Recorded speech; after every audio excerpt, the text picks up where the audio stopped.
Hi, everybody. I'm Brad Tucker with QSyntis Technology Resources. Thank you for tuning in. As always, I'm going to try and keep this as short as we can and right to the point. And if you find that this video is helpful, please hit the like button and feel free to subscribe. Also, you can hit the little alarm bell and you'll get notified every time that we post some new useful video. So today, we are going to be talking about how to figure out how to support remote workers. So let's jump right in, shall we? We know how we got here. The most basic need in supporting remote workers is video conferencing. And referring, of course, to Rogers Technology Adoption Curve, it took us almost 20 years for video conferencing to move from the innovators phase to the early adopters phase. And then suddenly, something like COVID-19 hit, and it took us about 20 days to leapfrog from the early adopters phase into the late majority phase of technology adoption. We know why it happened, right? What we're wrestling with now is how. How do you transition to support and manage most or some or all of your workforce from home or remote? If you're like many, maybe you've purchased some video conferencing licenses like Zoom or GoToMeeting, and maybe you've left the rest of that up to email transfer. Maybe you've got some secured servers for storage and you're just waiting for the storm to blow over. What we're discovering, however, is the storm's not blowing over, certainly not as soon as we'd hoped. Some others are discovering that maybe there's a better way of doing business than they'd considered before.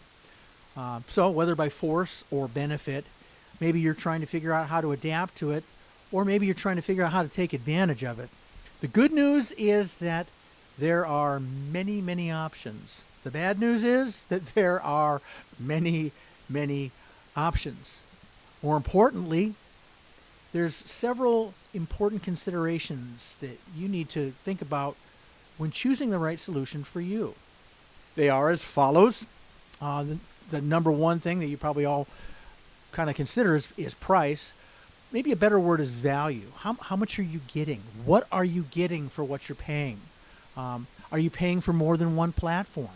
If you are, there's a good chance you're probably paying duplicate bills for duplicate services that you don't need. What is the functionality? A jet airplane is a terrific transportation tool unless you don't know how to fly or unless you just need to go across town. Maybe you're paying $15 a month per user to Zoom for video calls that on average are 10, 15 minutes long. If so, you're overpaying. Are you paying $50 or $100 a month per user for your team's marketing webinar platform? But maybe they don't know how to use it. Maybe they don't need it. Maybe they need different functionality. Manageability. That's a big one too. Can your current staff oversee and manage the solution that you're considering? Do they need to manage multiple communication platforms as a result of it? For example, maybe you've got one for voice, one for video, one for email, one for call, customer contact center. The scariest one is security. Now we've got sensitive customer and company data flying all over the internet. Is that data vulnerable? Is it secure? Is it compliant? That's kind of a big thing to think about.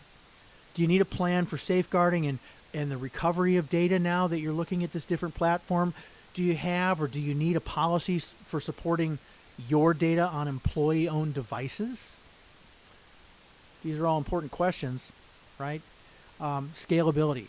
And a lot of companies make the mistake of not negotiating this when they're talking to their providers. What is the likelihood of a significant change in the number of users that you're going to need to support?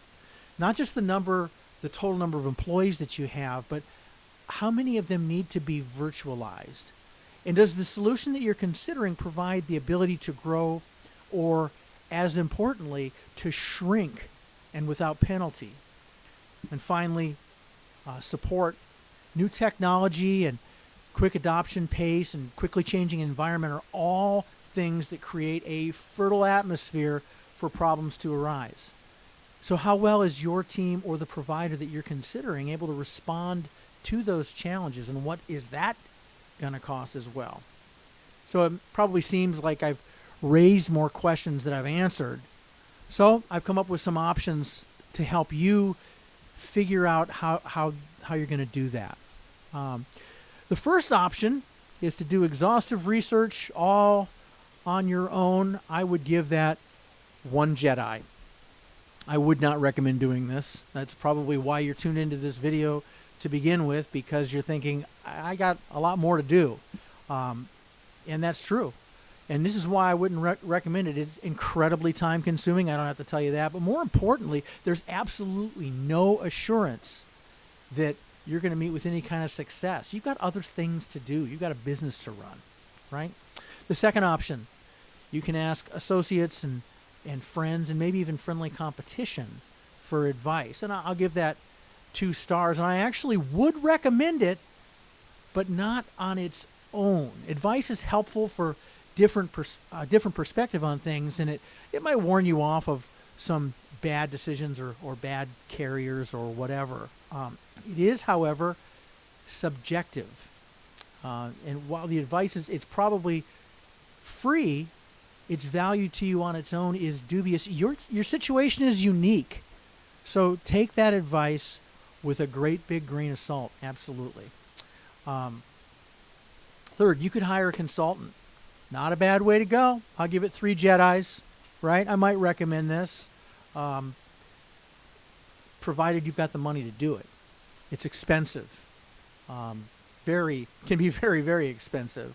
And maybe even more importantly, it's typically limited to the decision-making process. They'll write the RFP, they'll help you vet some of the providers, but what they may not include is project oversight or vendor management or ongoing support for all that. And you also are right back to square one and needing to vet multiple consultants, perhaps without the expertise to do so. So the next option would be to hire an outside IT support or what we call a managed services provider. Again, this is a good way to go, and a lot of companies, particularly your small and mid-sized companies, are opting to do this. And I might recommend that to you because a good MSP can solve most of your problems. However, they can be very, very costly. And again, you're back to the position of needing to vet multiple vendors and perhaps without the expertise to do so. Which leads us to my personal favorite, which is to work with an independent technology services agency. I give this absolutely 5 Jedis, and I would absolutely recommend this wholeheartedly.